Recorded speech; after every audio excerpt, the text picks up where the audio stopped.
Hello, hello. Hi. What's How's it up? going? I'm doing great. How are I'm you? playing around with new camera angles, so let me know what you think. I can tell something is different, but I can't really tell. It doesn't look. I was gonna say it looked like a lighting. Is So this is a oh gosh, I'm gonna brutalize the name. Logi camera, which I think has better resolution than my laptop camera. So yeah, you're probably seeing a lot more pores and stuff like that.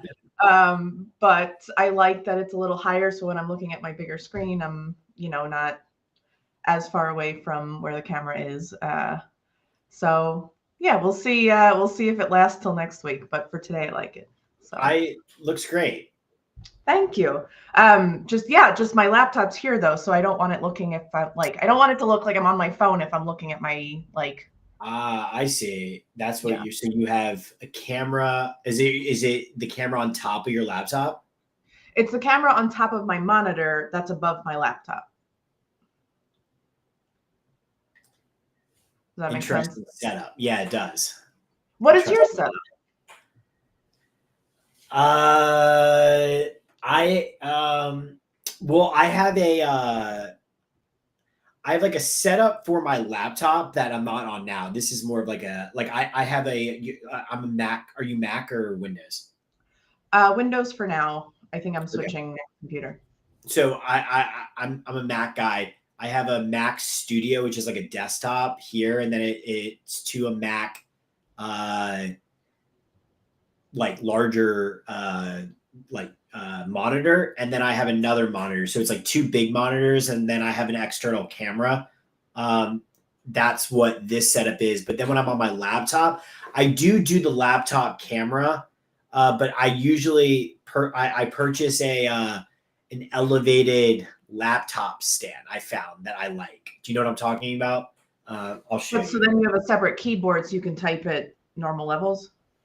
Yeah, sometimes then I have external stuff, but like this is what I usually use for I find that this is like helpful because it then doesn't do well, forget the camera angle of what you just did. I found that when I do that, my neck starts hurting Yeah. after a while. That's why I force Right. If myself you're to like, get yeah. yeah, well, it's like when I like looking at the monitor, but then when I have like my keyboard, I wind up oftentimes just going like this. So I Yeah. tried to force myself to get a stand. So even if I am doing that, I'm still level, not for Close to camera it. Yeah. purposes, but for posture Sure. purposes. Sure. Yeah. No, I suspect there'll be a couple other iterations, but I'll look, yeah, play around with stands maybe next time. Yeah, I'm also big into standing desks. I like that. I mean, this is like a table, so sometimes I stand. Stood earlier. When you catch me in the afternoon, I'm usually sitting. Yeah. Yeah. Yeah. Yeah. No, I love that I can adjust this one too. It helps a lot for the longer days at the desk. Um, Um, how's your car or car situation, I should say? to be honest, there's no update at all. I mean, Okay. my car's totaled. Not like it's done. I think I told you that. But I mean, I got to get a lease. It's just unfortunate because I like am not like a huge car person, so it's more of like I'm gonna do it. I think I'm gonna get. I'm leaning towards like probably just getting like a brand new like kind of Camry lease. That's what I had, a Camry, but it was older. Um, but like I don't know. I was like excited. It's I'm in this in between because it's like I had the bad car and I'm like I kind of in the mental model of like my life was my car was going to be like the I feel like I'm not far away to have from having like breakout success with like my product and like I have everything in place except for like the product, meaning I have like the network, I have the like years of experience doing this, like for training data to like build an AI. So that, and now the co-founder was a big situation. Then I have the co-founder, and I have developers. So it's like I have all these pieces that I'm like so close that to me, getting a car was kind of like the light at the end of the tunnel. Right. And now I'm in this weird position where uh I got to be like more economically, realistic than what I was originally Not hoping quite for. ready to splurge.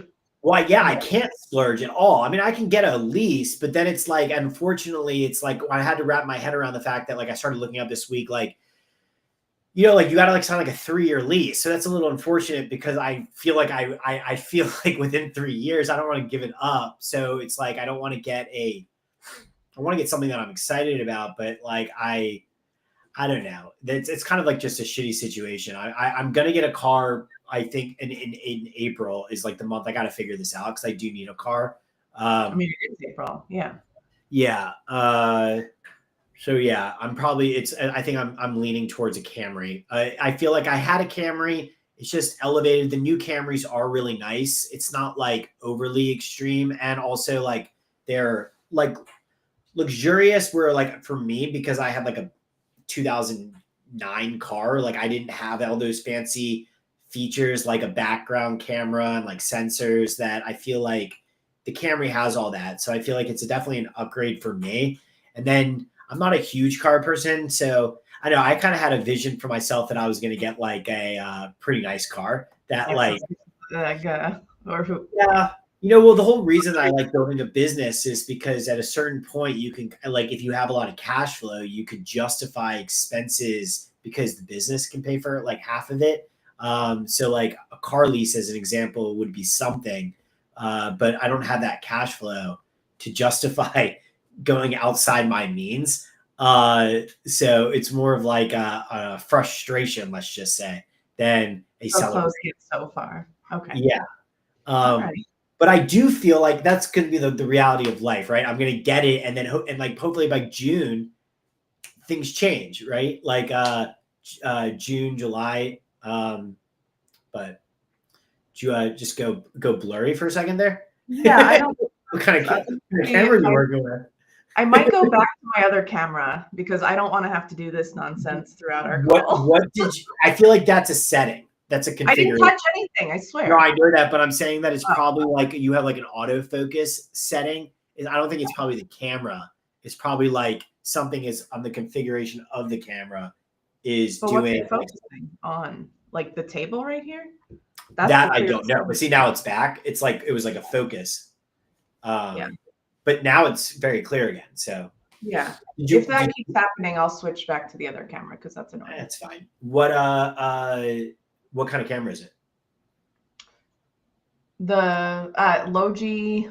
Logitech. Yeah, those are good Logitech. cameras. Thank you. That makes total sense. Logitech. Yeah, Logitech. I was gonna say sometimes I feel like with cameras, Logitech's a good brand though. I was wondering if it was. Yeah, that. Yeah, I mean it was supposed to be decent. We bought them at the height of the pandemic and then just wound up not using them. So I thought, oh, now seems like a good time to but playing with settings. It's good. You enjoying my content? I just started. Yes. Bake in the oven. That's what we're sorry. We're preheating the oven. Yeah. I am much less scared. I think just a weight was lifted off my shoulders since last week. Like obviously I could have done more, but I feel like I'm not as scared of progressing now. That it just feels like it's okay. Like it's okay to be scared, but just keep going, or it's okay. Scared's the wrong word. It's okay to be slow at it, just keep going. I think that's I don't know. I just feel like it's okay. Whatever I'm doing is okay. Just keep going forwards. And that feels, it just feels nicer. Like it just got rid of one invisible hurdle at least, or the current one. So yeah, I totally agree. I think the term is build in public. Yeah. That it just, yeah. So I really appreciate the support because it, I can be vulnerable and then find a path forwards. And that's not actually an experience I've had much in the past. So it feels big. Great. Well, I would say that you never know. I said this last time. I'll say it again. You never know what happens when you just build in public and just keep going. So instead of holding yourself back until you're ready, try to get excited about the possibility of the unknown and like creating inbound for yourself. Because at the end of the day, inbound will happen. It's just a matter of how do you tweak your message so you get inbound, not from like sales reps, but Yeah. people that you want to talk to. And a lot of that's just, iteration and, Yeah. polishing it. Well, and like you've said, and I've heard from other people too, like people genuinely want to help if they just have to know how. And so being transparent with how I'm stuck, or being transparent with the mission, or why I'm trying to connect, it's just all related. Just be there and listen and hear what other people can do. Absolutely. Absolutely. I also think that one of the marketing phrases is people say is like jab, jab, jab, right hook. It's like give value, give value, give value, and then ask for something. And so Yeah. I feel like this is my mindset of like what I'm doing is like every single clip that I'm trying to do with you is I'm trying to find ones that I could write something for that's like teaching about LinkedIn with some type of like semblance of like us talking about LinkedIn so people could kind of see it and then also learn from it. But I'm not like asking for anything. In the same vein for you, it's like promoting what you're doing and documenting it.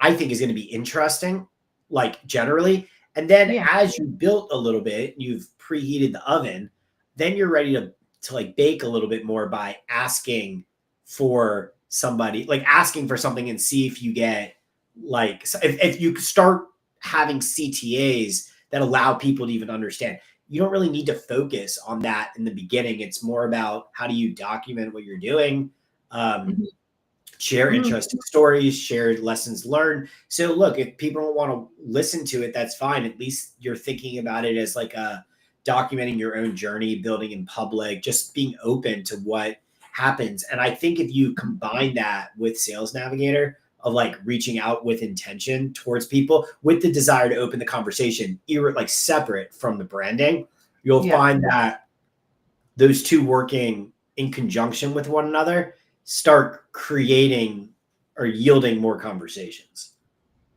Yeah, that's certainly the goal. I feel less nervous about the whole thing. That reaching out. Yeah, I'm excited to see what I'll find more than I was, even 2 weeks ago, and that's pretty cool. That's great. So Yeah. when are you gonna start taking action? Well, so I was okay. So I've been playing on Sales Navigator. I have a saved list of contacts. I am slow about crafting the first message. So I've been going back to just saving more people on my list. So I need to play around with ChatGPT just to get a draft, and then I can tweak it as I want. But I think it's more, I know we talked about this in the past, but like, what am I asking for from these people? We've talked about market research, discovery, listening, like really just do you have any experiences you'd like to share in this, topic? And if you're up for it, would you can we connect? I think those are the two things that I've been settling on. Is there anything you think maybe I'm missing? Yeah.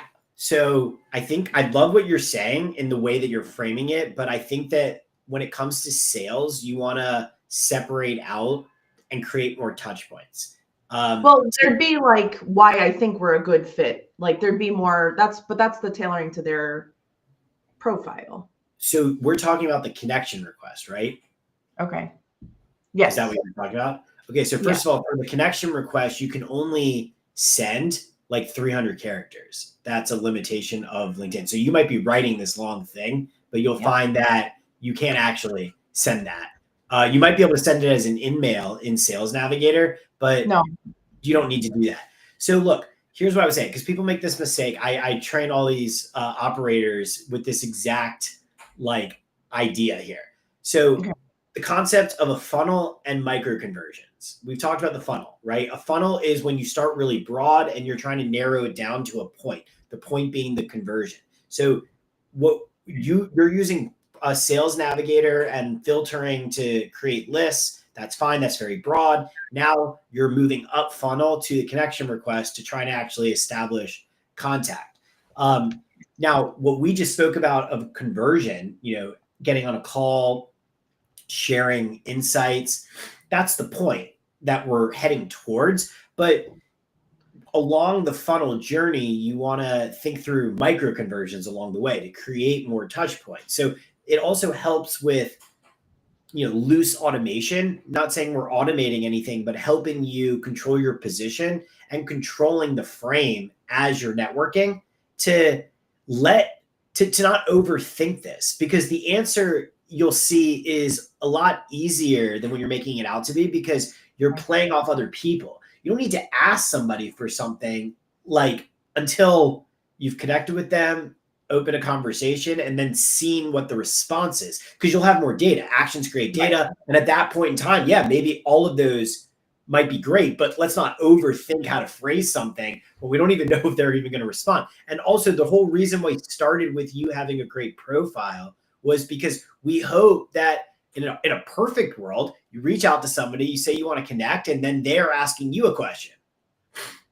Right. The whole point is to customize it towards what they want from this interaction. Well, what we can both. You're prospecting for people that you feel like would have a mutual interest in what you're working on. That's predetermined. So I'm not saying that you're going to hit the nail on the head with every single prospect, but you would hope that every once in a while you would find someone who might not only connect with you, but be interested to speak with you.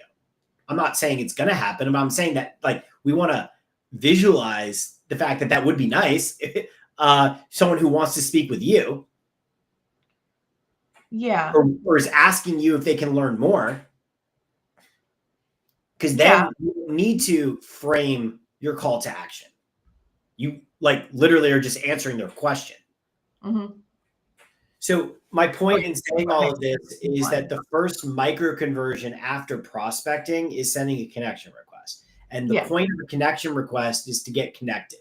It's not to get a call. It's not to drive a serious conversation. It's simply to get connected. The reason I say that is because you don't necessarily know whether or not they even check LinkedIn.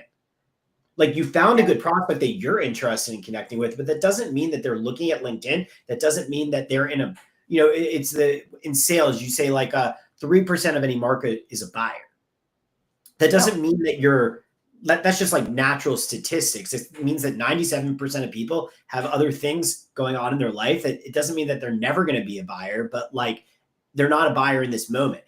It's similar with networking. You're going to reach out to people who might be busy right now. It might be their busy season. That might be in HR, going through performance reviews. They just don't have time to do it. They have families. That doesn't mean that you can't open and drive a serious conversation. But my point is that you might not be ready to get the conversion at the tip.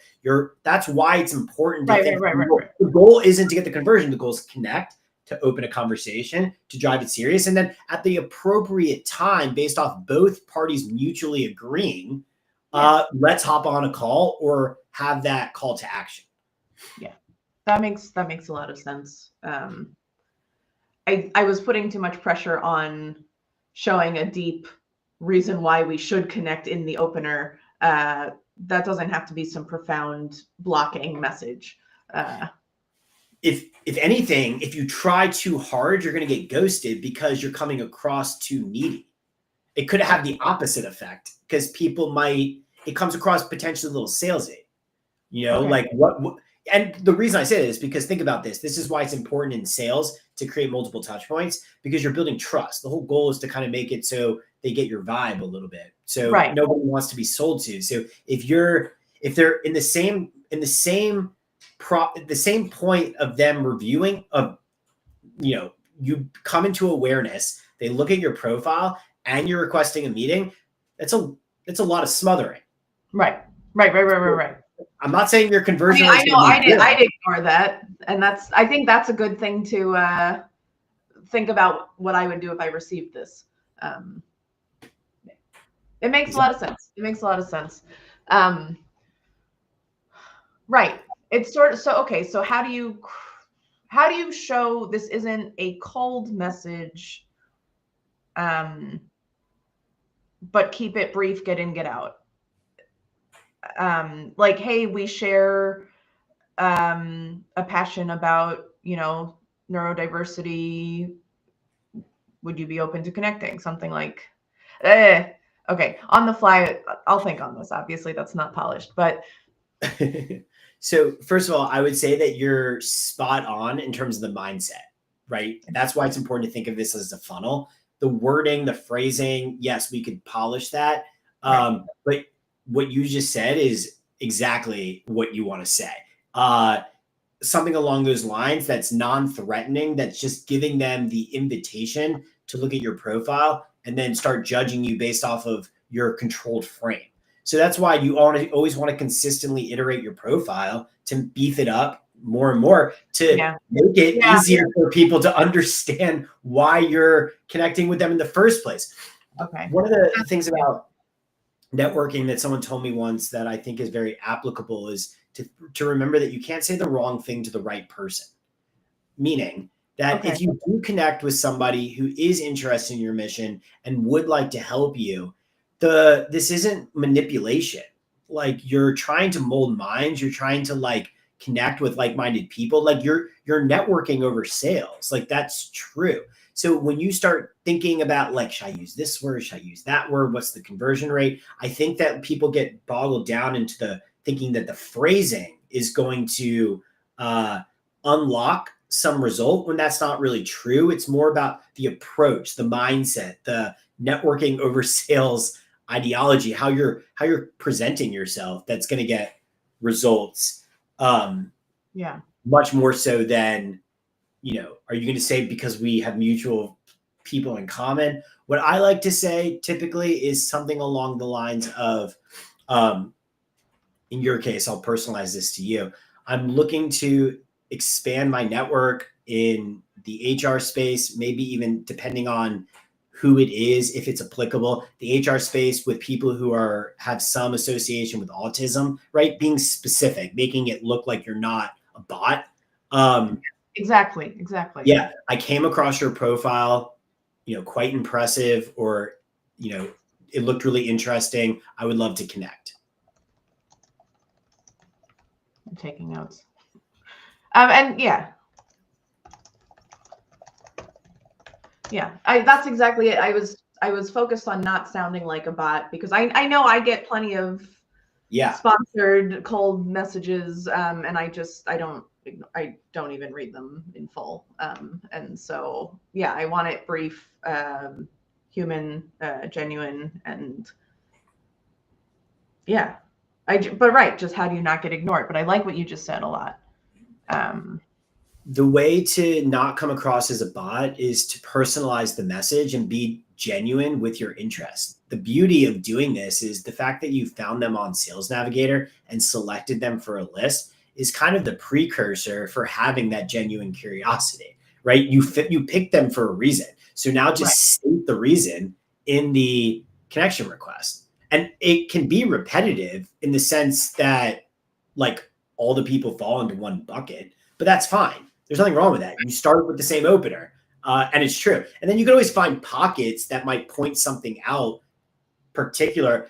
I also see that we both live in the same area. I also see that we both went to the same school. Just more personalization. You'll find that that's how you cut through it because it's definitely not a bot at that point. They feel like you looked at your profile. They feel like you look at theirs. Yeah, and use Sales Navigator to get me to the people that I can bond with better, and therefore they're more likely to actually have a conversation. Yeah, also think about this from your branding, because slowly, if you're consistent at it, then you're going to start getting more connection requests or more people, more first degree connections. That the goal of the funnel is once you get a connection request, well, now you're at the next stage. What's the next micro conversion? I would say the micro conversion is still not to get a networking call. It's to introduce yourself and try to open the conversation. So at that point, you could lead that dance to say, thanks for connecting. I just want to introduce myself. My name is Sarah. I'm working on a project. I came across your profile and saw that you were in this particular area. What is your open, like I would have an open-ended question and not about you, about them, to try to do diagnostics. What's your association with autism? Or you could find the niche for depending on does your organization treat neurodiversity currently, if it's obvious that they're associated with it? If not, you might want to take a step back and say, does your organization have any hiring practices related to neurodiversity? Something that's like very broad, that is diagnostics. If you do diagnostics well, what you'll find is the conversion is to try to drive towards a serious conversation.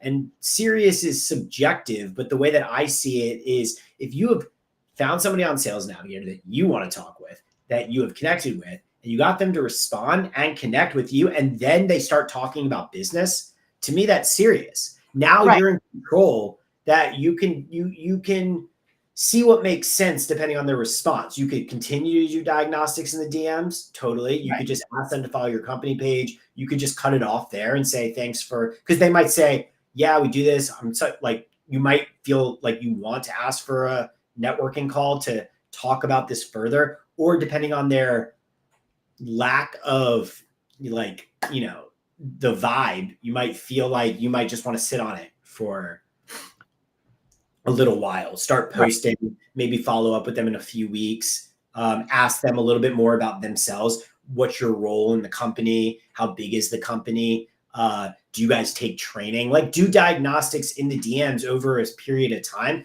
to build up trust, that then at a certain point you'll understand, you'll have a sense of, am I getting annoying? And if you're starting to get annoying, but they're responsive, they've asked a couple of things, the way I use that to me is the reason you're going to ask for a networking call. Hey, look, I would love to pick your brain and just introduce myself. 15, 20 minutes. Are you open to just having a conversation? We can talk about X, Y, or Z. And then you'll find that people will be like, yeah, that's fine, because it's easier than. Yeah, this is making me think a lot of like texts with, when you get to that point of like, okay, a call is just easier, like for logistics or whatever, or if it's a more interesting topic. You have to get there to justify getting to the point, because now you both have mutually agreed based off of past behavior that a call makes sense. And if you could set that up, well, to be honest, then you've kind of acquired the skill of networking on LinkedIn. And then we actually would, if you got to that point, I think that the next skill that we would have to do is, how do you conduct those meetings? Yeah. Talking how do you make it like effective? What we're doing. Just being comfortable to talk about the product. And because the way I think about it on a grand scheme of things is, I think people think of what we've been doing up until this point, sales, and I don't view it as sales. I view it as networking. At the moment you get on a call, then it turns into sales. Now that's a totally different process. Like, I would love to, I'm excited for you to get there, but like, if you have confidence in the networking side of things, then that's how I built my business, because I had confidence of knowing how to find people, knowing how to open conversations, knowing how to get people on discovery calls. So I could put because I don't want to sell anything to somebody unless it makes sense. The only way to know that is by being willing to both give up 15 minutes to just make an introduction and see what the vibe is like. And then once you have that data, now you're in much better control to say, am I going to like cut this off at 15 minutes and like, just have them in my network? Or do I want to transition towards like a sales process, pitching, talking about like the details a little bit more? That is like a whole other sales. Well, and that obviously, I guess not obviously, but I want to like be imminently putting the videos up at that point. I guess I feel like trying to sell now feels premature. I mean, no? I don't think it's never too premature to sell. It's just a matter of how you phrase it and how you go through that sales process. The sales process will change for sure when it's not self-service. Okay. I don't know. Look, the reality is, I feel we'll see. You can prove me wrong, but I have a feeling that you're not going to get all the decision makers on the phone for a discovery call right away. Right. So I feel like what you'll find in the discovery call is great person, really interesting conversation, not the person who makes that type of decision. But I actually feel like that's an important part of the process, to be able to understand the market conditions around who do make those decisions. Right. So I just have a feeling that you're not going to like land on the VP. I mean, in time, but like actually got some of them on my list, but here's my point: is I actually think the VPs will connect with you. They might even talk to you. They might not want to have a call with you. Yeah, well, that's fine. But that's why it's important. You're ready for in the moment. Yeah. Right. But it's also important to do the content and like the branding side of it. And also start organizing yourself around like who are the people who seem to have a good vibe to them, because they might like do a little bit of diagnostics. Those are the people I usually just like remind myself. So like those are the people that I would try to gamify a little bit to say, okay, I don't want to necessarily get on a call with these people, but I think that they're great. I'm happy that they're in my network. But like as a stretch goal, maybe by the fall, I might be in a position where I could do like a direct outreach campaign to them because they've seen my content. I've engaged with them like 6 months ago. We had a nice dialogue. It feels more organic to now ask them a more direct call to action with some sales intention, but do it in a thoughtful way because you built up the rapport. As an example, going to a VP and saying, you've had contact with them before, so you're not introducing yourself at that point to say, hey, I would love an opportunity to like have a 20-minute call with you to learn more about like what you guys do at this organization for neurodiverse hiring and training. Like I would just want to learn from you and what your thoughts are on it. Would you be open for a call? At that point, a VP might take that call because they've seen. They might have, let's just say they might have their own questions about what you do at that point, and you're not framing it as a sales call. You're framing it as like an opportunity to learn from them that might lead to them asking you some questions that then you could kind of say, you know what, I would love to, after you ask your questions, they might invite you to share. What is it that you offer? And then you can at least kind of start the process of pitching and like going through that. But you're a little bit more prepared at that point for those people because they might be more the decision makers. Right. And prepared for hopefully the vibe of those people, at least the company, or just what they're looking for. And then I can customize my pitch, if you will. Yeah. Honestly, it's like just reps. You just got to get comfortable talking with strangers. That's the name of the game. But the thing is, you get pretty good at it when you're passionate. That's how I got good at it, is because I actually liked what I was doing. Like I really liked business. And if I met a good entrepreneur that I kind of like vibed with, I wanted to help them. I felt like I had a lot of knowledge, and energy, and like I had systems that for the right person, I actually felt like I was excited to like progress them towards a sales call. But I find that most people don't have the skill set to get them on the call to give off that vibe because they're not thinking about like a funnel. They're like pitching and they're kind of doing what you came in here with, which is like, I'm going to give them my best stuff in the beginning and then just like hope that they see it. I was going overboard with I'm not a bot and like here's right. And that's off-putting. That's certainly off-putting when it's the first message. So yeah, this is a really good redirect so that I can get out of my own way and also not scare people off. So timing and all that. I mean, I am excited to talk to strangers. I think that anyone who will actually engage with me, it'll be a fantastic conversation. There you go. So can we set an analytical goal for how many people that you're going to send connection requests to by the next time we meet? Yeah. For the record, I've been doing plenty of other stuff. I mean, I know I'm not making as big headways on Sales Navigator, but that's going to change. And we're going to start with small term goals here, but we'll get into the other stuff after. Okay. Staying focused.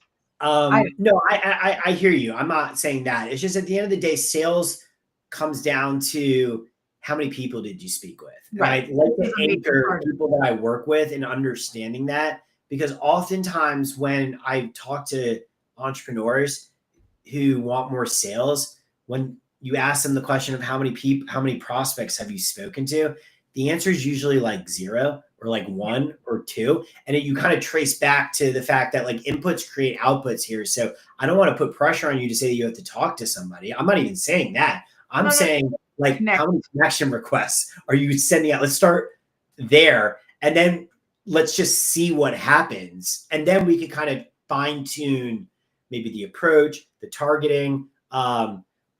Yeah. So, I mean, I would just throw out like, could you send like 10 That's connection what I was requests? thinking. Yeah, 10. Yeah. See in over a week how many of them respond. So you get like a somewhat of a vibe. And then you should be in a position where either you have done it or we could talk about it. Like, what do you say for the message too? Yeah, And that'll then, be helpful to just. yeah. At that point, it kind of depends on, we got to like, you know, it depends on them, right? Like the profile. Because We need I don't know. specifics to figure out direction. Yeah, because it's like, well, I mean, what I would say to somebody who's a VP would be different than somebody who's like a human resource associate. Both of them, I think, are valuable people to try to speak with, but you know, your approach would probably require different strategies depending on age and like how big the company is, what do they do, things like that. I think a lot of it also depends on how they frame their response. Like that, I'll probably try to match their level of directness or casual Yeah. nature that I don't So want to. Right. Yeah. yeah, I agree with you on that. But oftentimes I feel like for message 2, because you want to be the proactive one, oftentimes people will just connect with you and not say anything. Because it's like you're saying, let's connect, and they'll connect, but that's fine. Now you're proactive. So you're going to introduce yourself and then open the conversation. So there's some standardizations in doing that. And then you're absolutely right. Once they respond, then you would probably personalize it accordingly based off of, yeah, you're right. Some people give 1-word answers. Some people will start like really giving you all the details. So you can kind of start vibing with like their personality type. Yeah. If I get a 3-paragraph message from someone, I'm not going to worry about, being as brief maybe. Right. But the goal is never to waste someone's time or just, yeah. So, I did find that when I put in autism, I tended to get smaller companies or coaches, not our target for who I'm trying to connect with. So I'm having a bit more luck with neurodiversity. Inclusion seems too broad that I'm just getting. When I say too broad, there's still people to connect with, but it's not narrowing down results very well. Like I'm still getting over 1,000 suggested people to connect with. And I find sometimes I'm still just like skimming the first page anyway. Are you filtering by geography? I just have United States. I would start filtering by like California. Just because when I put in California, I got like 6 results and one was private practice. And okay. What about New York? I didn't do New York. I can like try that. I feel like some of you go to like New York, Texas, just filtering it by like one region would at least help. One, if you connect with some of them, maybe they're connected with one another. Just so like, you could kind of start, you want like some standardization. It would be helpful. Cause even if you have a couple talks with a few of them, at least in this particular region, you might be able to spot patterns that might not be the same across different states. I don't know. It could be. Oh, interesting. Yeah. I don't know. But it's like, maybe certain law, like California might be different, like legally than I don't know if that's the case, but I just know that's like a big DEI state. They might have more like tax credits. I don't know. You just might find certain information that this is all what I mean when it comes to market conditions. Like you find out something that like a certain government sponsors things or there's tax write-offs. So you understand incentives a little bit better. Once you understand that, you're like, hey, maybe we should just target companies in this region to like get us going. Maybe this is our start. Maybe New York is a better one than starting to like find a neurodiverse person in Ohio. That's like, just trying to like learn in one area is like hard enough. Right. So just but that's where the data will help. The specific feedback from those people. Yeah. Cool. I wasn't sure it was there's for the personal profile, and then there's for the company, and some of them overlap. Some of the filters overlap, like industry. Oh gosh, what else was it? Let me just pull it up. Yeah, pull it up.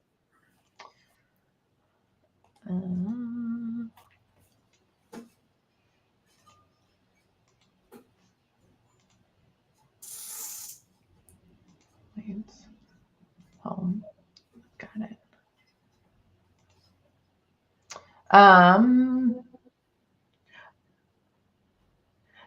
Yeah,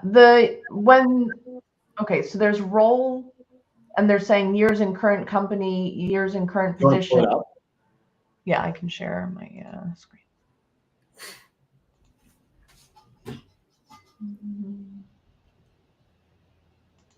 This should work. Maybe not. There we go. Okay. Put you down here. There we go. Okay.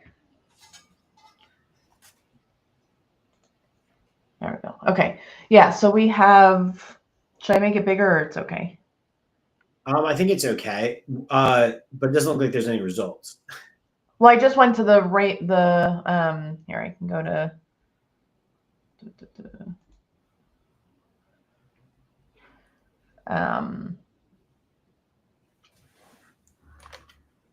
here. So personal, it's harder to see with the actual info in it. Years of experience here, industry, and then years in current position, industry. So like the function of the company, I don't care if the function of the company is human resources. In fact, I don't want to limit it by that. I do care, like I was trying to target people in human resources. So I was trying to figure out, do I want personal, industry, human resources? Probably that makes sense to me. But then if I go to, well, if you exit out, does that change it at all? Let's see, 23 results. Yeah, so that just added what, 16? Yeah, so I mean, I would look at the difference between a person who is not there with it on there, and then see based off of like a person. The reality of these Boolean searches is they give you all these filters that are being pulled off of so many different data points on the profiles. It's more about like looking at the people, the first, like you said, the first page or so, first couple page, just do some spot checking so you could see who it's taking out or in, and then I would, because right now if you're thinking about the funnel, you're purposely going broad. So especially what you'll find is you'll start tightening this up once you have more conversations, networking calls, because you'll find that certain ones will yield better results for you. It's the same. It's like market conditions. You're just like, I don't want to talk to this type of person anymore. Now that I know this data, that you'll start tightening it up naturally. But I have to believe, yeah, I think right now I'm still so early that everything just feels like, well, I don't want to like accidentally filter out someone that could be a great connection. And is that really an important filter? But I have to remember, filter, take a look, and then remove it, and then take a look. Like it's fine to overly filter, see if that helps, and then back up and be less restrictive, or maybe choose other, right, just try it is really the overarching theme. Yeah, that's why I like to think, so where you're at now, I like to think of workflow, right? It's all about how do you optimize your time, because there's a million different things that you could do and a million different variations of types of filters. So think about, that's why it's important to kind of start anchoring in some analytics where you're like, okay, well, I'm going to try to send out 10 connection requests a week to kind of see what the conversion rates are. So in order to do that, that means you also need to set at least 10 people on a list a week, especially if you're going to try to stay ahead of it. So you're going to prospect a little bit, and then you're going to reach out. What you'll find is, like we talked about, is if you kind of separate out those tasks, let's just say, it's a lot easier to find at least 10 people and put it on a list. I'm not saying it's hard to send the connection request, but it does require a little bit more energy because you're trying to personalize it a little bit.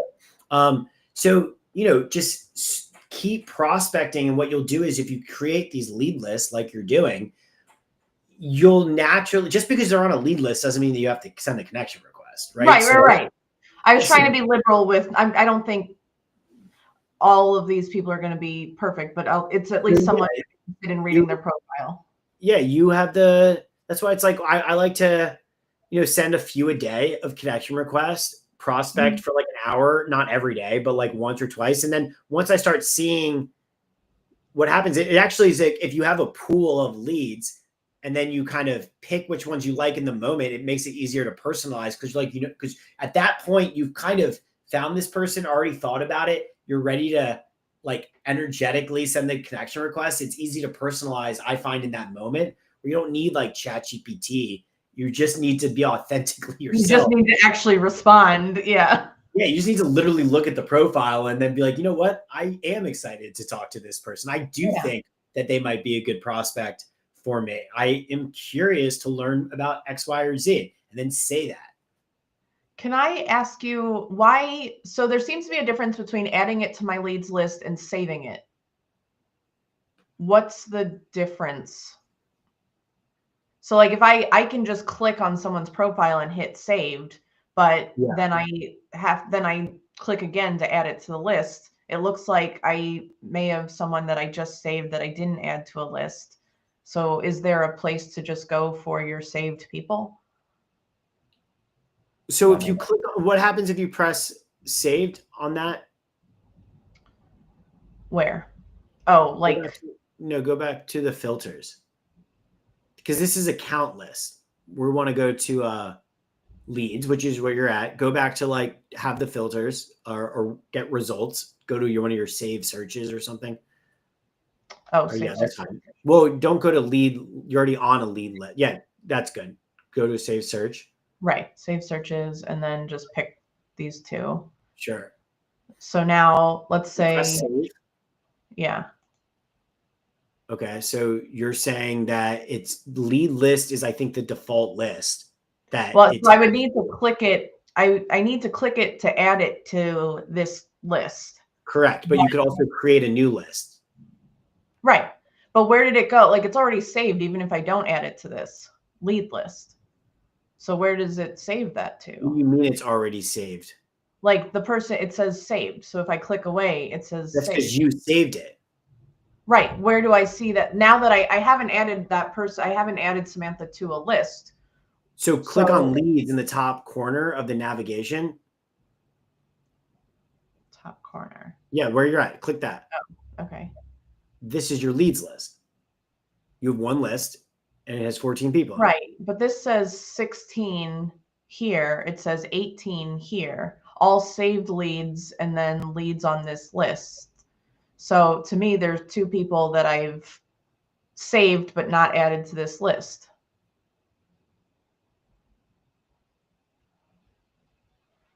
There's 16 people on this leads list.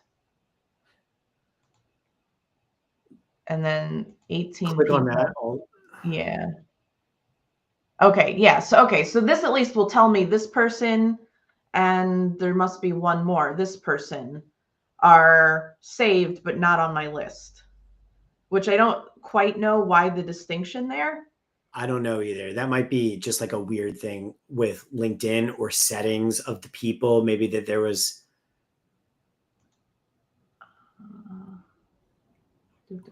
I mean, it looks like I can add them, so it's not a big deal. I was just curious what I don't know. about. I don't think it's not going to stop me from doing anything. At a certain point, you're going to get to a point where the numbers are so high that you probably won't even notice certain distinctions. It's more about like, how do you stay ahead of your prospecting and then stay consistent with the outreach and not get like overdo it with the prospecting. Because at a certain point, you're going to get it. It's easier to do prospecting off Sales Navigator than it is to like go through the process of not only reaching out to people, but then once you're involved in conversations, you'll find that you might not need Sales Navigator. You might not need to do prospecting as much because you already have lots of lead lists. You have lots of conversations that you need to kind of just process. Right. I need time to actually talk to those people. Yeah. which is, Sales Navigator just becomes a data source to be able to do your work, to get them into your network, to open conversations and so forth. You had talked about having a prospect versus a like messaging list, right? Do I remember that correctly? Or is this is good enough for here, and then I'll go to regular LinkedIn and start messaging people and just make sure I'm staying on top of those messages? Yeah. So the software that I'm building is to help you keep track of things on regular LinkedIn. That was the missing piece for my agency that I do have, but you're not really there yet. I mean, you can use it, but like that is the problem that I was trying to solve, where we do such great prospecting. We have so many conversations. Once you take them over to free LinkedIn, how do you use LinkedIn as a nurturing device over an extended period of time at higher data? That's not exactly, I kind of started seeing that, like, it's like, well, I'm like advanced in LinkedIn. I don't even know if they really care about the free users who are like having thousands of people in their network. Well, I could see that. I could stay on top. Yeah. No, that's awesome to be able to get to a point where you find a way to improve a product that maybe they didn't think of yet, that they haven't. If you go to the way LinkedIn does do that, because it's like it's not that they would say we don't do that. What they do is, if you click on Sales Navigator, the logo, this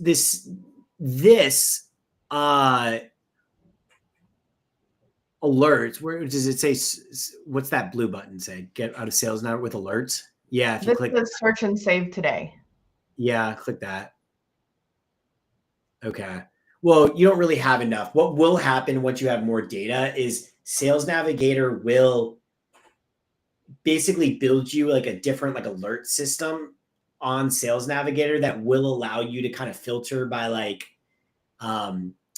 people on your leads lists, or if you are trying to like you basically have to use Sales Navigator to do that. So it's kind of annoying because you're so used to free LinkedIn that like to come back, like Sales Navigator is a great tool for what we're doing to find people. But once they're in your network and you're like using your phone, it's like, I don't want to go back and start creating more lead lists to just kind of like, use Sales Navigator in that way.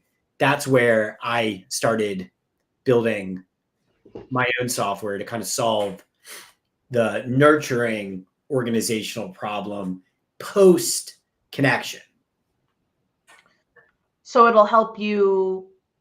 Here, let me just show you at this point. Yeah. How does it help more than like you have an unread message? I think that's what I'm trying to.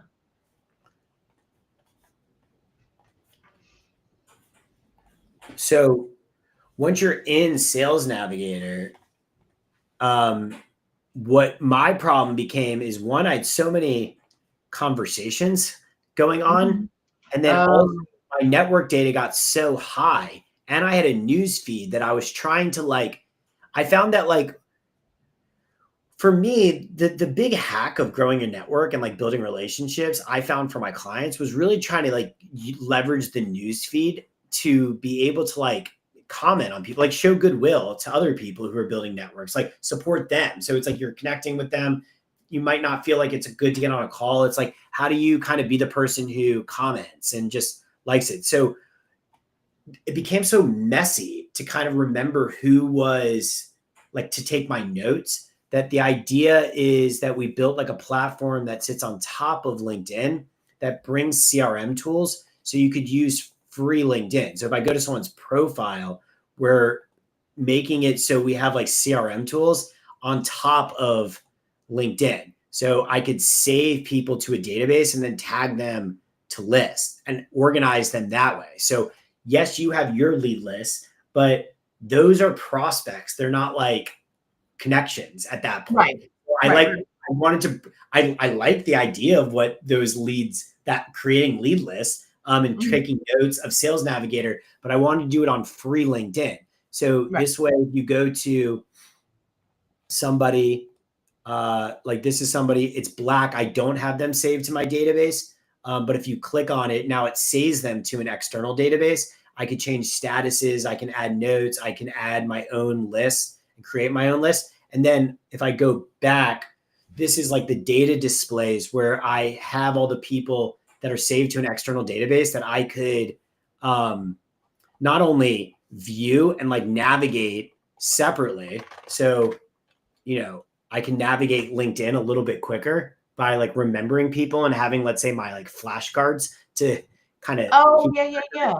But then I also have filters. So I'm filtering by, so for example, for my startup, I've been networking in Atlanta for the past 18 months in Startup Atlanta. I want to know everybody because I'm the LinkedIn guy. My product's not ready to like, not everyone knows me, but I connect with people and then they come in through the news feed. I see how people are connected. So I'm not ready to connect with all those people, but I now know who they are. So I've been saving them to my own database. And then I can slowly start building up that. This is, to be honest, how my view, this is the secret sauce. Like once I have like a LinkedIn Copilot and my AI product is pretty good, I know all these people in Startup Atlanta world. I've met a lot of them, but I'm not connected with all of them on LinkedIn. So instead of Sales Navigator, I'm just using the list that I've been creating over the last year to slowly start seeing how I can open up conversations with them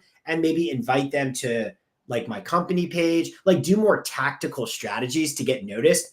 Now I'm posting content that like now that when they connect with me, they'll start seeing my content. I could open up conversations. I also know who these people are because I'm like going to be a proficient networker. Like this, for example, he doesn't know who I am, but I know who he is because he's the CEO and founder of like a co-working space in Atlanta. We're not connected, but I also know just based off memory how I remember him.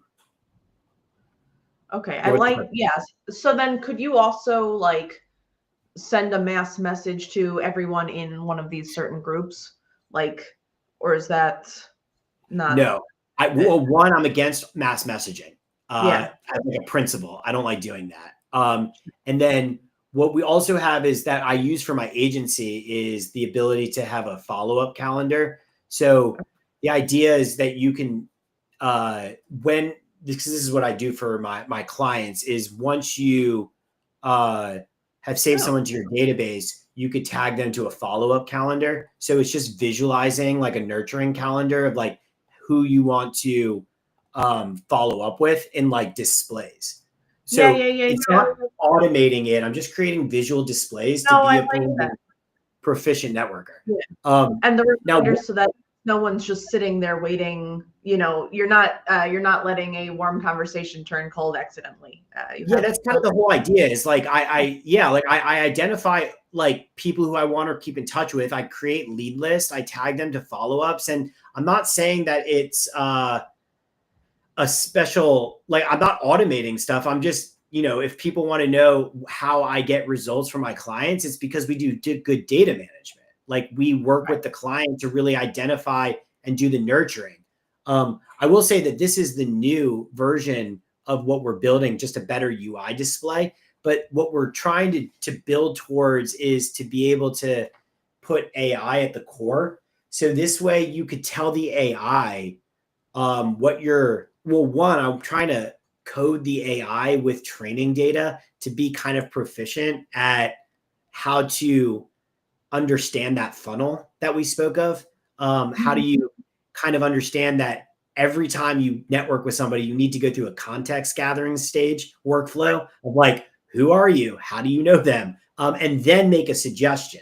So like, for example, because this is the problem I found that like I'm trying to solve with AI is like Andrea, like, Andrea. Andrea just messaged me on LinkedIn. The AI has to be good enough to be able to ask me questions about how I know Andrea before it can actually be helpful in a way to know to respond. Because like I can't be professional. Andrea's my cousin, and she's asking me to do something. So it's like, now you can't expect the AI to know that. No, of course not.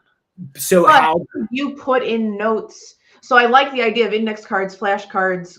Can you put in your connection to this person, any personal anecdotes that AI could then that's what we're trying to build. So the idea is that Andy, which is like a branded AI assistant, not only knows the user, so it knows me, it knows Andrea, and then it's going to ask me questions about Andrea. And then as I give it context, how do you update the notes automatically, like in structured notes, but then also learn about Andrea over time. So eventually we want to get to a place where how do I, right now it's a platform that sits on top of it, but how do you call in the AI? I'll show you like a screenshot that we're kind of like talking about is how do you like.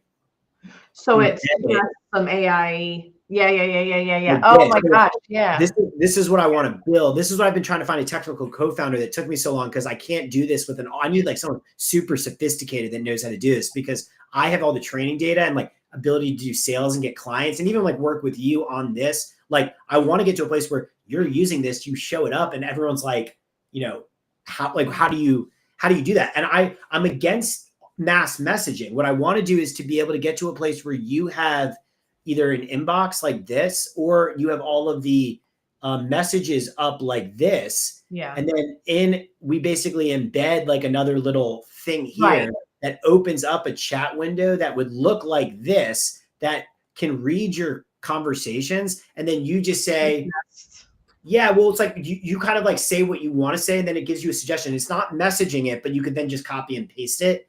And it's all saving it on like a prospect level. This way you could do better data management like I do, even if you don't think you're a good networker, because you have a co-pilot with you, which is essentially how I build my business. That's what I am for my clients. Right. How do I AI-ify me? You're trying to replace yourself with AI. Exactly. And as long as you have the option of like select and then you can edit it before you send it. That's why I need I need a co-founder because I don't know how to, once you start messing with putting things on LinkedIn, it's like technically hard to do that because LinkedIn doesn't love you, like people messing with their UI. So you have to be kind of sophisticated with how you're going about doing it. And then also it's really important for me, because I don't want to piss off Microsoft. I want Microsoft to love what I'm doing, is to bring an AI co-pilot into it with good UX. So we are not automating anything. I'm against that. I do not tell people to mass message. I'm helping you personalize with a trained AI that understands, that can ask you good questions about like. It's a coach for networking. Yeah, that's essentially what I'm trying to do. Smart coach for networking. Yeah. And also that helps it helps with the momentum. So you don't just sit there going, oh God, what am I doing again? Like, it's just, I've been doing this so many times. It's kind of like, I mean, you've said it, I have it on clips, but you're like, I feel like I'm stuck. And then when I get on a call with you, I feel less stuck. And my answer to that is, to be honest, that's kind of how humans operate, right? Like if you go to a networking event, you don't usually go by yourself. You go with like coworkers or colleagues that you like chit chat with in relation to what you're doing. So like people learn through people. The problem with LinkedIn is that you're being asked to do like heavy networking and you're alone. In it. You're alone. You don't have their attention when you're thinking about it. There's just a lot of nonverbal communication that you're not going to have, but that doesn't mean it's not useful or that doesn't render it useless. It's just, how do I make it more effective? My developers have already given away, because this is how I do it with my message. So if you push this in our extension, what it is doing is it's doing a lookup of the prospect that I'm on, which would be you, seeing if there's a match in my database based off of your LinkedIn profile. And then it's scraping the messages, and then it's going to update it in our messages. So wait, a match for what? Like if you're already saved to the LinkedIn profile. So it's like a match. So basically the way it's working is it could kind of look up it's called an iframe for like Sarah. So it's like, if I click on this link, open link in your tab, it's going to open up your profile. So I could look up this, and we're saving this like URL. We're saving, if I go to Sarah, I know your profile. So as long as you don't change your profile, which most people don't really change their profile very often, if I click on this, then it's trying to do a match to be able to get me the messages. Oh, so now, I see. Okay, so right. So Okay. now if I do, if I go to, I mean, this is both awesome and a little scary because, like, you know, our whole thing is we want it to be a genuine connection, a conversation between people. Yeah, I mean, I definitely, I don't know. It is helpful. It is absolutely helpful for marketing purposes, networking purposes. well, this is how I manage my business with my software. So it's like I built this CRM, but the other portal was I needed, like, I set up virtual machines. So I have Filipinos operators working on the virtual machines as my clients, and then I give them these tools so they understand how to organize data, but they also have a portal. When you update the CRM, like messages here, I'm not really dropping messages in, but on my clients, whenever they drop it, I get a notification under the prospect comments to be able to, like, they can kind of like work with me to determine what to say. Now I'm training them on what to say, but you'll see. So this is why I'm trying to replace myself, because I force them to give me proposals until they're kind of trained up. Sure. Like what you just said, once you do the connection request, you realize that, like, hey, this connection request kind of works. I'll just use it with minor modifications. Right. That as long as they speak English, they're pretty good. But, you know, here's a connection request. Hi, Doug. I'm expanding my network across the employee benefit space. Came across your profile. Interesting background. Let's connect. And then I'll say, this is good. Go for it. And so I mean, it's a really big reminder that, like, when you're behind a computer, you don't know who you're talking to. And just, I'm clinging to the whole, you know, someone should be approving it before sending it to me. That makes it feel like it's still for me. You know, it's yeah, that's why I'm against automation. And I'm happy. I want to, with my company and brand, try to disrupt the automation space on LinkedIn. That's the reason that I think LinkedIn in time will like me, because I'm not only against that, I feel like it's ruining the platform. I think it's harder to do what I'm trying to do. How do you bring co-pilots and assistants into it that's helping you learn about networking and being better? But at the end of the day, I'm not sending messages on your behalf. You have to at least copy and paste it and approve it. Right. And it's still, you're taking ownership of the message, and I'm helping people. If you don't read it, you should. I'm also trying to train people on understanding that funnel concept, because that's the thing that people don't understand. Once you understand that, it's a lot easier to understand what to say. But here's an example of, like, why I think an AI will help, because sometimes people will be a little lost on what to say in particular situations. So like here's an example that came in the other day where one of my clients, the person was asking about, she didn't know what to say. And my client is terrible at this because they're so bad at sales that, like, I've kind of convinced them to just, like, let us do it, because they're like, actually, let's actually go through, I'll show you, like, why I'm better at it than most people. And I actually feel like AI could be better at it than me. So this person, we sell a mouth guard. So it's a product, and we're talking with athletic directors as the client. And so he says, so look, we're opening, same concept, right? We're opening the conversation. We're talking to athletic directors. So we are I came across your profile and saw you're doing okay. Let's connect. You know, we're personalizing it based off the college that he's at. Then he connects. We open the conversation. Thanks for connecting. How's everything looking for the season? Right? Just a casual opener. He says, things are looking good. Still figuring out the entire system and how it works.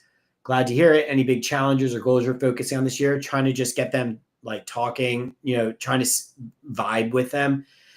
So now we have, like, a good answer. The school has not had a softball program the last couple of years, so making sure that happens, but need to get a coach. I have a question about something that is right up your alley. Was looking at getting mouthpieces for specific sports, basketball, wrestling, maybe value. What does that look like cost-wise? So do you see how like what I was even saying with you, where it's like you never know what you're gonna get. You get someone's friendly who sees your profile and they're like, hey, you know what? I might have a question that's right up your alley.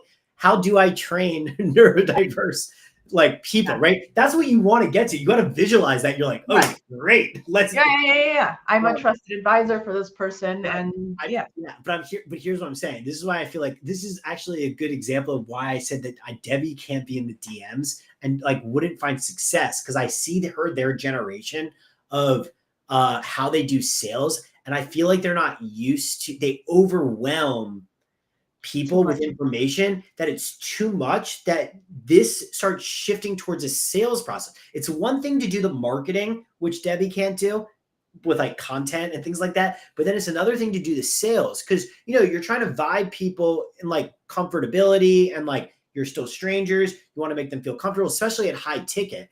So so I'm forcing my operator. This is why I built my platform. So it's like, okay, she's like, I need help. He's asking about the mouth guard and its cost. Now, my client used to just give all of this information. And I was like, look, let me just like do my thing a little bit to like, because you're losing the discourse and doing that. And you get like ghosted if you like overwhelm them. So I try to train the operators. How do you think we should respond? Give me a proposal. So she said, hey, great question. That's definitely right up my alley. For individual athletes, our NeuroGuard start at $44.97. First of all, she's doing exactly what my client would do. And it's fine. I'm trying to train them. And also we offer a double pack at $79.97. There's also a custom fit at $497 for those looking for the highest level of fit and protection. If you're planning to equip a team like for basketball or wrestling, we do offer team ordering options, and pricing still starts at $44.97 per unit, which keeps it accessible. You can take a look at everything here. Let me know if you'd like me help narrowing down the options. So it's like you're overwhelming, giving them all the information. This is what I know Debbie would do. This is what all the older generation does. This is what most people do. And it's like you lose like the reason he felt comfortable asking in the first place, just from like a marketing psychology stance, is I think because we were being so casual with it, that we just kind of like let it free flow because he thought we were being casual. Once you do this, it's all right. Let me look at this later. It's exactly. And this is where you're messing up the sale, especially because you're trying to you want to like continue to progress, right? Because it's a funnel and trying to get to the conversion. So the micro conversion is not sale. It's like comfortability and like maybe a networking call. Still diagnostics is the way like most salespeople. So I wrote back, well, I gave her all this feedback, but here's kind of my proposal of it was good luck on the coach hunt. Because one, I'm trying to acknowledge the flow of the conversation, not just totally ignore that. I know how challenging it can be to find the right person, right? This is intentional because I'm like trying to build off rapport. You're a human. Yeah. So I said all your athletes across those sports should be wearing NeuroGuards to maintain proper alignment because it increases strength and performance. So a little like crumb of a sale. We sell individual NeuroGuards starting at $44.97, anchoring in price directly through our website, so we can check it out. We also offer bulk order discounts. How many of your athletes need equipment? So now I'm trying to do more diagnostics that depending on what he says, now I have more freedom to say, well, what I would probably do is why don't you speak to somebody on our team, especially since I'm acting as the CEO. Right. The operator on our team and then give the operator this information to then be like, why don't you try to close the deal and give him like a 20% discount? He said he needs like 50, right? Or at least like put a face to a name, like treat him like a person and not a customer.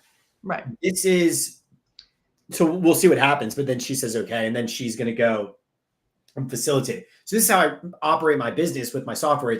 It's management software. But the problem that I've had and the reason I, am upset about my car situation is because I feel like I'm close to consumerizing this, but I've had to put more pieces together because when I show people this, they're impressed by like what I do, but like most people I've learned are like introverts.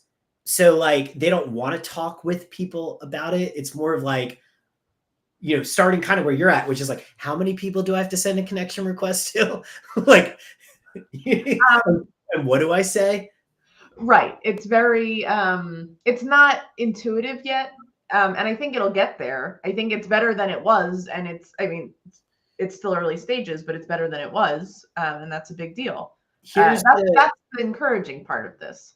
Here's what I want you to just think through. This is the same thing. And what I'm trying to train the AI to kind of just intuitively understand for people is, I've showed you this before, but it's my big visual where it's like LinkedIn is a networking funnel. Most people do the wrong thing at the wrong stage. So, you got to focus on figuring out the skill sets of being able to first know how to mechanically find people on LinkedIn, like Sales Navigator, free LinkedIn.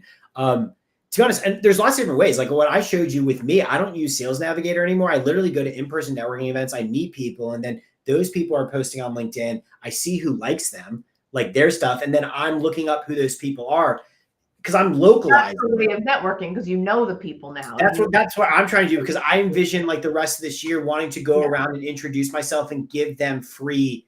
I want to impress them with a consumer version of what I'm doing. They can see you who you are in person, ideally. Right. And I'm kind of waiting strategically because I don't really, to be honest, have anything to say to them yet because I don't have a consumer version. And a lot of them aren't my ICP that are in Startup Atlanta because they don't want like macro, like marketing services, especially people my age or our age, like that are in the like builders. I want to build the consumer version and then go around and network with all of them and be like, hey, try my product.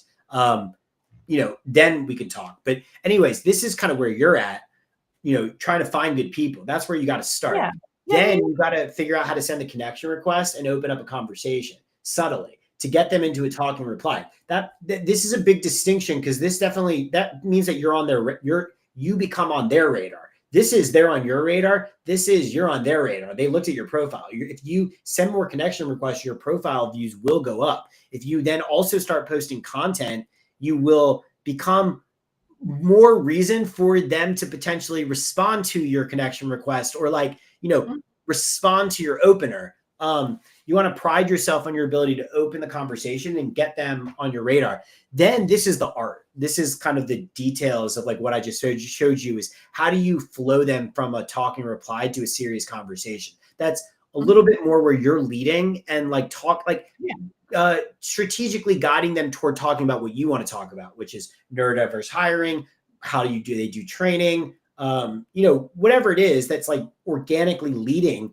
And then this, to be honest, could sit for a while. Like it's okay. There's no rush to get from A to B.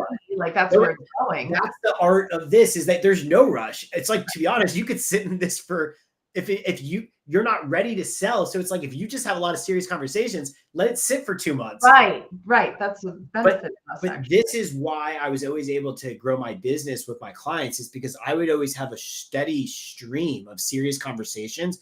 Yeah. This was the main arc of what I was doing, that at any given time, depending on what was going on in the client's world, I felt like I was always pretty good at finding the right person at the right time to then just ask for a direct ask for a call, because we had built up a rapport. And I could state, like for my client, it would be like, you know what? We just launched some really cool features that I thought you might be interested in. Can I get 15 minutes of your time? I just want to show you. Right. You've earned that at that point. Right. And so then oftentimes they'd be like, yes, not this week, but next week. So we would kind of move into the scheduling stage of the funnel, which is the conversion stage. So it's more about like guiding customers along this funnel organically. Yeah. That's what I want to train AI to help with, because I can obviously train one-on-one like you, or train more. This isn't scalable for your time though. Yeah. And also, to be honest, at the ground level, but yeah, it's not only not scalable for my time. It's been the most shocking part of this whole experience for me is I've learned that like, this is the part that kind of came intuitive to me, because it's like marketing psychology, people psychology. But I've actually found that this is in a weird way, like counterintuitive for a lot of people, because you almost have to have them unlearn what they want to do, which is throw up at people. Well, it's funny too, because I think I've had to suppress a voice in my head saying, don't burden people. Don't like bother them. Like I remember when we first started chatting, like there was always that like running in the back of my mind, like, don't waste too much of his time. He's got other things to do. Like, And so now, okay, reaching out to more people, it's a hurdle you don't think about until we're like actively talking about it. Yeah. I, And um, like, if it's not a good time for people, don't respond. I think we're just, we're so I'm alerted on my phone. I'm easy to reach. Everything is just, and that gets old. And so I don't want to add to someone's stress, even if it's for a good cause. And I, so it's just a mind shift. I totally get it. This is the data example that I always like to show people. Are you familiar with Barstool Sports? You heard of Barstool Sports? It's It like an sounds vaguely online familiar. blog. Online blog. It's like a series of podcasts. Barstool, Dave Portnoy. Any of those Okay. names ring a bell? No. Anyways, it doesn't really matter. Let's just say it's a series of podcasts. Okay. Me and my team were able to book a podcast for one of my clients on the Barstool Sports Network. Like I said, most people do try to do a direct approach and then like overwhelm people and don't get the conversion. I like to show people this as a use case just to anchor them in understanding like what an actual conversion took. So we reached out to him on March 9th, 2022 with our connection request. He said, I'm happy to connect. We followed up March 16th saying, asking him how everything is going with his blog. He's the podcast host. He says, where are you located? We respond. Then it just died, right? We just let it sit for a while. I don't know if that was intentional or not, but this is the nature of a lot of data. Sometimes you miss things. So a few months later, we follow back up. Long time since we spoke. How are you? He responds, okay. Great. I saw you are good with baseball. What are your expectations for the NBA season? So he's in sports. We're both in sports. So, we talk about some sports. We say about Hawks. This is now into November. So it just died after we said this, but they're definitely contended. We just let the conversation die. Yeah. Right? Okay. Well, So then, that's okay. yeah, a week later, we respond for the first time. Granted, remember in March we connected. Now it's November, so it's like 6 months, 7 months have gone by, and now only are we like, what? Let's just go for it. Do you believe a conversation about the prevention of sports concussions and also raising awareness about the innovative technology that can help reduce concussions would be an interesting topic for your podcast or blog? Recognize how we're positioning it. We're not asking to be a guest. We're asking him if he thinks that it would be valuable. Yeah. Yeah. He didn't respond. So, it's the holiday season a little bit. So we just kind of like follow, hey, I know things get buried, so I want to ping this back to top. Happy Thanksgiving. Okay.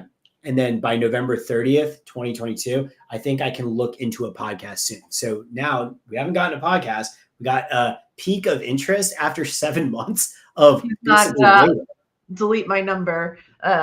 He's engaging though. Yeah. Now, granted, a lot of people would have, I've showed people this. They said they would have, lost, I'm listening. Forget. Don't worry about it. They would have lost, they would have stopped talking, thinking like what you said on bothering him because he said, okay. How are you? Okay. This is where people actually said, oh, I probably would have stopped there. Yeah. So granted, though, a month later, we didn't stop and we got, I think I can look into a podcast. So now it's December and we say, that's great. Okay. Now then it's the holiday, right? So of course, it's the end of the year. We're not going to push it in December. We don't push it in January. We're kind of waiting. We probably could have done this a little bit sooner. Something probably happened internally where we kind of dropped the ball. And then eventually May comes around. Granted, now over a year later, it's been a while. I hope everything's going well. I want to circle back our previous conversation. It's just openers. We're showing thoughtfulness. Right. So about help reduce, I believe this would make for an interesting topic. Let me know if you're still interested and we can coordinate further. Maybe. Okay. And then he says, email me. Thanks, I will. And then in June, we did we were talking about we did the podcast in June or I think it was end of June. So the point in showing that is that's a true conversion of not only finding someone on Sales Navigator, opening a conversation, nurturing the relationship, following up, asking at the right time for a conversion, following up to make sure that we get the conversion, and a little over 14 months later, landing a podcast that got like a few thousand views. Yeah. No, this makes total sense. And the no rush thing goes to our,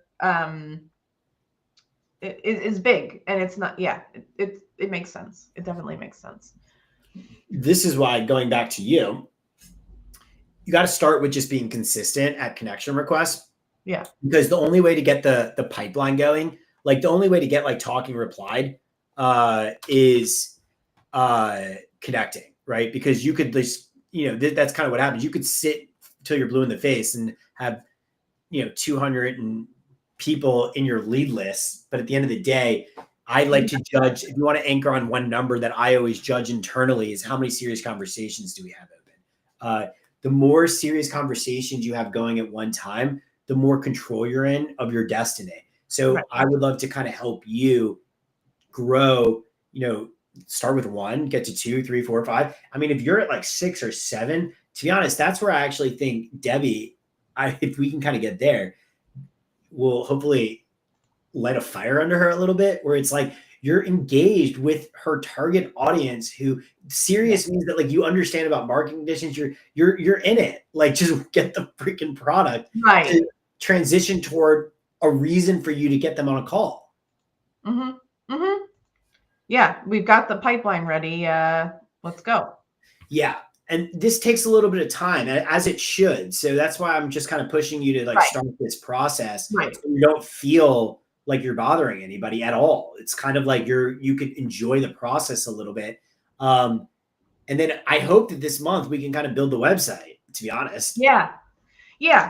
Well, so let me tell you, Debbie and I are done. We've gone through all the scripts together now, and revised and added some stories. That part's done.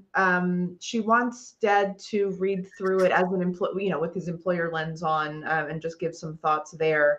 But that should be, hopefully within a week. Okay. He knows this is pressing. He's just got a bunch of court appearances this week, so okay. We're trying to give him to at least through the weekend. Then I think the other thing I want her to do is schedule a tour with the studio. And yeah, I think I'm going to connect them over email so they can figure it out directly, rather than me being a real person, because that's just not a great use of my time. Yeah. But I mean, I wish it was. I wish I could be there, but I've got other things going. But so it feels good, like they're really coming together. That's great. Yeah. We got rid of a lot that should make the recording of this actually quite a bit easier. Like the interviews, we're not going to do those. Those will be down the line for content and just interesting updates. I don't think they need to be in the actual package. Working on a reference sheet that we talk about in the script, and what will actually be useful for people to have on them. Posted on the socials for this is Autism Acceptance Month. I realized, so another thing that felt good was, okay, so I posted and I realized my front hook, the first line hook, wasn't really, at least on Meta, it was truncated too much. So great, though. I'm not embarrassed. I'll do it better next time. Like, it's fine. It's flashy. It's fun. I liked it enough, but I see ways that it can improve, and that's okay. And no one's burning down my house because I didn't do it perfectly. So great. Did you configure the GPT? In what? For the image? No. Oh, not the image, for like those hooks. Because I actually find that the PDFs I gave you as knowledge base is focused on LinkedIn, but I find that you could, if you're going to post on Meta too with the truncation, you could just tell the GPT how to give you options based off of the hook in that character limit. And it's a little bit more work, but you could kind of optimize it, the writing style of it. So I'm wondering, should I make a GPT per platform? Would that be easier, or is that just No, if it gets it, so a couple options. One, I would say no. I would probably try to focus on one, and then you could always train the GPT to give you outputs for okay? each one. Yeah, so Um, I'll tell them these are the three we're focusing on right now. Here are the yeah. characters for the Or it kind of is a preference, right? I find it annoying when they give you so many options when you're trying yeah, to like get one good. So I yeah, like to get one good. yeah, Some operators feel differently than me. They just like to have it all. But I'm like, well, then it's always going to keep giving you three options when it's like, I just want to get one good. And then after I get one good, I could then ask it, can you give me a hook for the Facebook character limit, whatever that is, look it up online yeah, in 30, and then you could, or they'll give you more options. So you could play with the hooks, but the content is the same. yeah. Um, I need to continue modifying it. I like giving it the character count. You're absolutely right. Uh, yeah. yeah, yeah, but like I learned that because of this. So, in terms of cadence of how often to post, is twice a week enough or three times You got to find your own. Are you talking about for yourself or the company page? for the company Both. page? Yeah, I would say don't overwhelm yourself. Just do. I would focus on aim for two, and then try to aim to get ahead. That's what I would do. So therefore, once you start getting, let's say 2 weeks ahead, I would imagine at that point in time, you can start thinking about, depending on how ahead you are, can you increase it to three? And you don't have to, but like, I think it's more about the Consistency. consistency of doing it at two and hitting the mark and staying ahead, which it's easy to say that, but like, then you're going to have a bad week every Right. other week. So it's like, can you maintain that consistency for 30 days? And then after 30 days, can you maintain it for 60 days? And at a certain point, you'll probably start quickly realizing that you're too far ahead to not start posting more to get more data. Sure. That makes sense. I also think at some point we'll get to I one thing that will help me is if I can greenlight it myself and not run it by Debbie. That for the company. Like I get in the beginning, early stages, we want to be on the same page and all, but at a certain point, it'll just be. That's why I would try to standardize this a little bit, where it's like if you have a certain brand writing style, like through the GPT, Right. I feel like it's fine. You can run those through Debbie, but at a certain point, it's like a taste thing. Yeah. Where it's like if she likes the taste of what you're doing, I think she'll probably back off of like the copy review.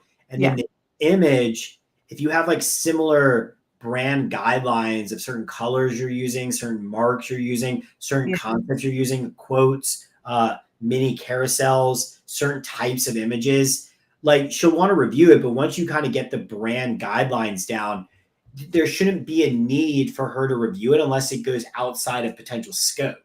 Right. Or if maybe there's a specific story she wants to influence. Exactly. It's like, well, if you're talking about something, you might want to run it by her, but it shouldn't be like a bottleneck. I understand why she wants to do a bottleneck, but I would push you to get her to agree that these are becoming so good that she's more excited about having you do more and like post it than wanting to be. She wants to trust you. Right. And I feel like with the GPTs and guidelines, it's like, Debbie, that should happen pretty quickly. It's just we're at the very beginning. Yeah, it's like, Debbie, these are better than anything we've ever posted, right? And so, yeah, okay. So, like, what are we doing here? And like, no one's even going to really like probably review it that much. We don't even have an audience. And the reason I say is you could push Debbie is that the way you got to build an audience will be eventually you need to get ahead and not get overwhelmed by the content. So you could start focusing your energy on more like user generation, like user acquisition, which might require networking, like reaching out to new people and one by one asking them to follow the company page, or potentially on the socials doing like organic engagement of commenting. I've told you, I found that has always been the secret sauce. It's kind of annoying to do. Very time intensive or yeah, I mean, that's the type of stuff that I would say that you could do for like a while, because you could do it on the phone. basically what you want to do is you want to get acclimated into your market to kind of follow a lot of other people and just spread goodwill. You want to like other people's stuff. You just want to like spend like 15, 20 minutes a day on your news feeds for the social channels of just like liking, commenting, finding people, following it. Yeah, just being active. And then what will happen is that would probably be, if the company's making money, one of the first things that you would probably be glad to outsource to somebody else, especially because you'll be able to train them a little bit more on like how to potentially do that thing even better than you. Maybe opening up conversations with them through the company pages, or, using different software to source conversations or leads, things like that. If I'm going to prioritize, so like I have the 10 LinkedIn connection, like I'm trying to think through, because there's always more I could be doing. What I would just focus on networking and having conversations on LinkedIn. Company or as me? As you. As me. Okay. Well, I would do 2 company pages a week and then just repost those to Instagram, but as like we'll see what happens, like not expecting anything to happen, but being active. The reason I say that is because eventually you will, like, you could open conversations, but at the same time, if you're starting to sell people through LinkedIn when you meet them, like they might look at your Instagram. Right. You can't stop that. So it should be a good thing. Like, yes, you want to show consistency in action, but you could repurpose the captions and stuff on the company page, on the Instagram page. But the conversations that you're going to have building a pipeline are going to come from your personal. So anything that okay. For LinkedIn, I get that.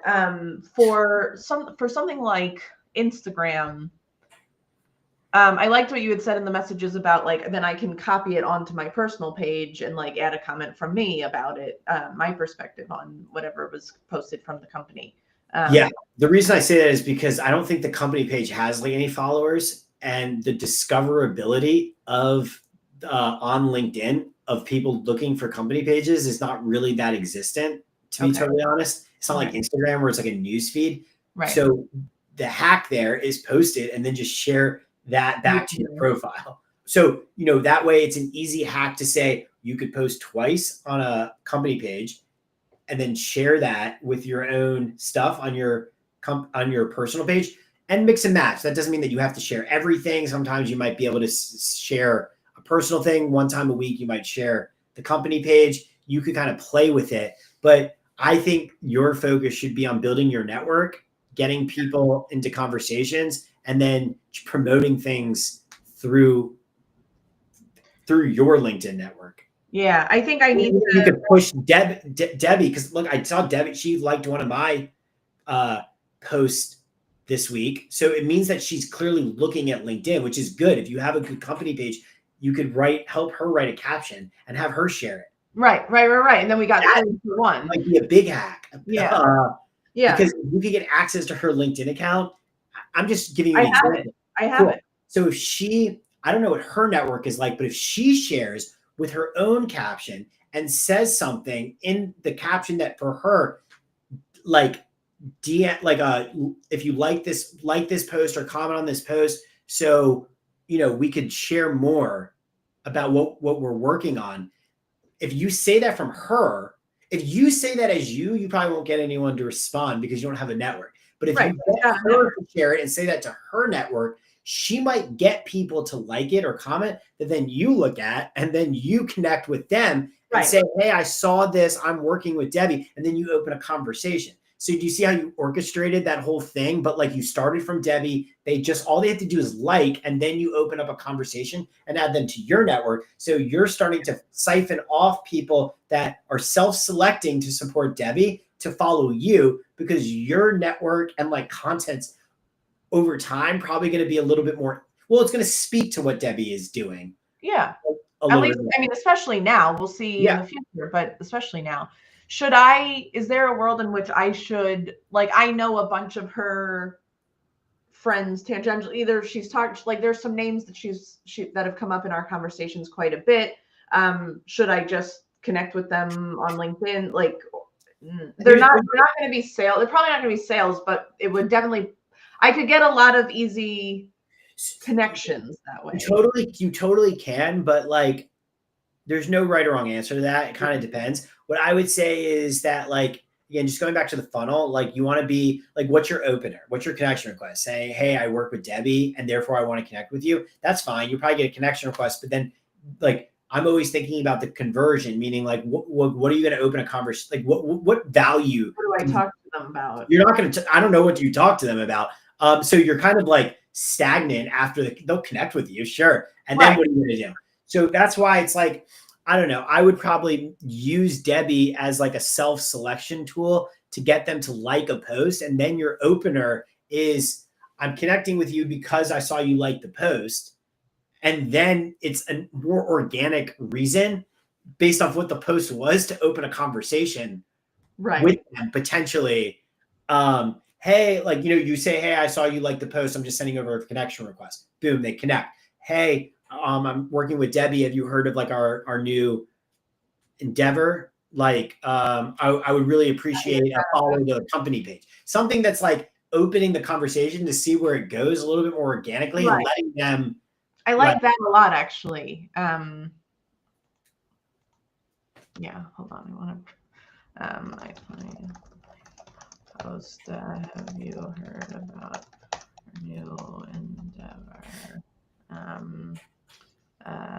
Want to connect. Yeah, something like that. Saw you like the post. Have you heard about our new endeavor? Wanted to connect. Something in that vein. Maybe and get your thoughts. Yeah. Okay. All right. Cool. That's really helpful. And I also, like earlier you said about, I was thinking about this earlier this week, like my LinkedIn page is better than it was for sure, but I didn't want to get stuck in editing paralysis, but like, I do feel like I could continue to make it stronger. Yeah. So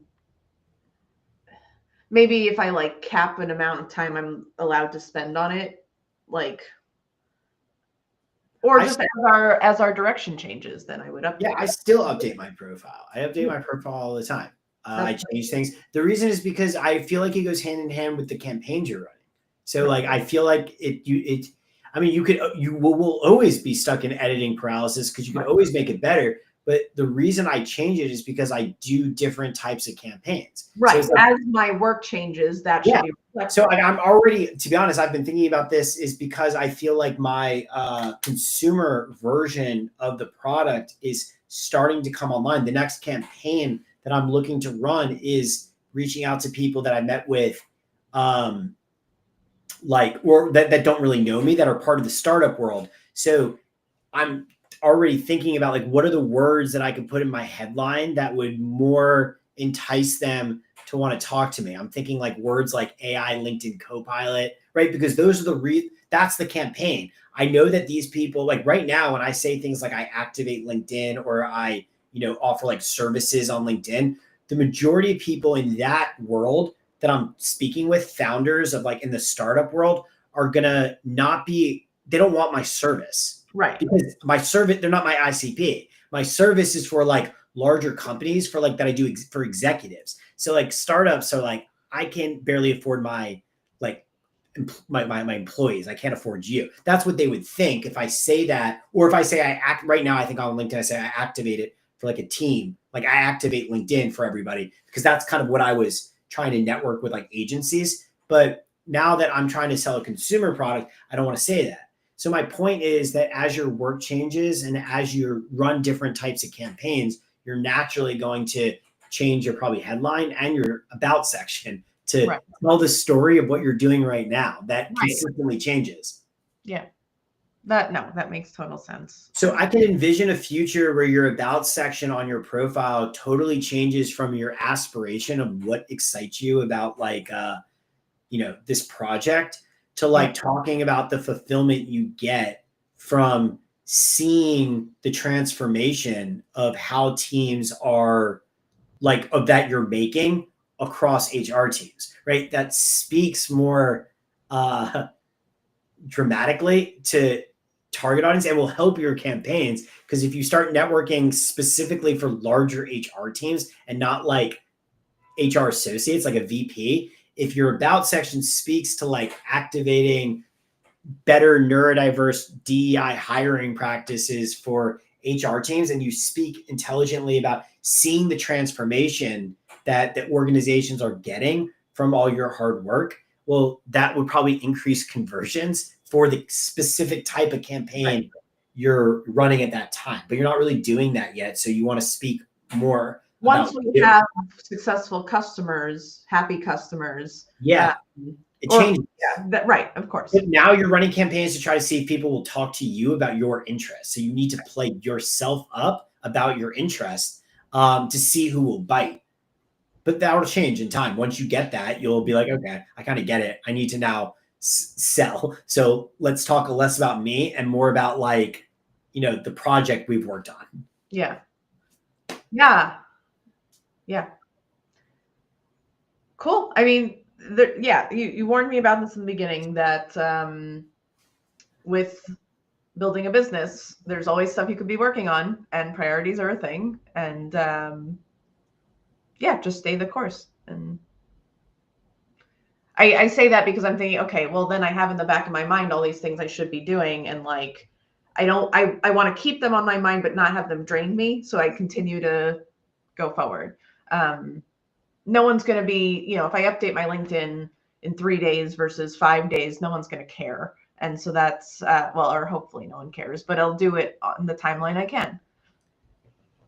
Yeah. Look, you gotta just figure out what's in your control and what's not in your control.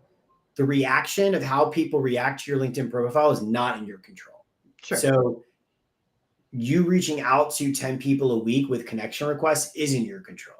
So prioritize that and less on the editing paralysis, because the edits you make may or may not influence like outputs. I mean, it might. I'm not saying like maybe you come up with something that like is better, but like you can't control the reaction of how people are going to feel, but you can control your consistency of reaching out for like 10 connection requests a week and then moving them through a messaging process to open conversation. So focus on that, prioritize that, make sure that that happens. Because if you miss a week, it's hard to, you know, you get backlogged pretty quickly because things take time. Yeah. Yeah. But I also feel lighter now that the scripts are in a better place, that I can I'm very close to being able to say, okay, you guys run with it. And then now I've got, you know, 100% energy directed towards marketing, socials, sales. I mean, and other things will come up, and that's fine. I felt like that was a big weight. So I think that that's shifting for the better. Beautiful. Cool. Thank you. Always I will see you in a week, and I will have those 10 connections, maybe more. You don't know. I hope more. I mean, it's always good to exceed goals, right? That's in your control. Yeah. No, this is very reasonable. I can do this, so I will. Yeah, I'm just excited for the recording. So at a certain point, we want to transition towards the website, because I feel like I told you like last week that I still feel like LinkedIn, AI, you networking on LinkedIn is the priority.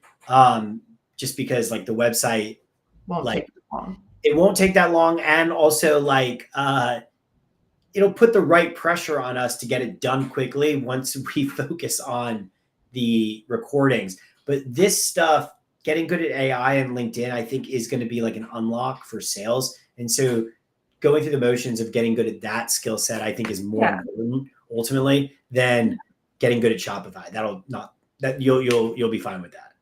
Okay, cool. Yeah, no, I'm glad we started this when we did. So this way it'll be less of a learning curve when we actually have the product.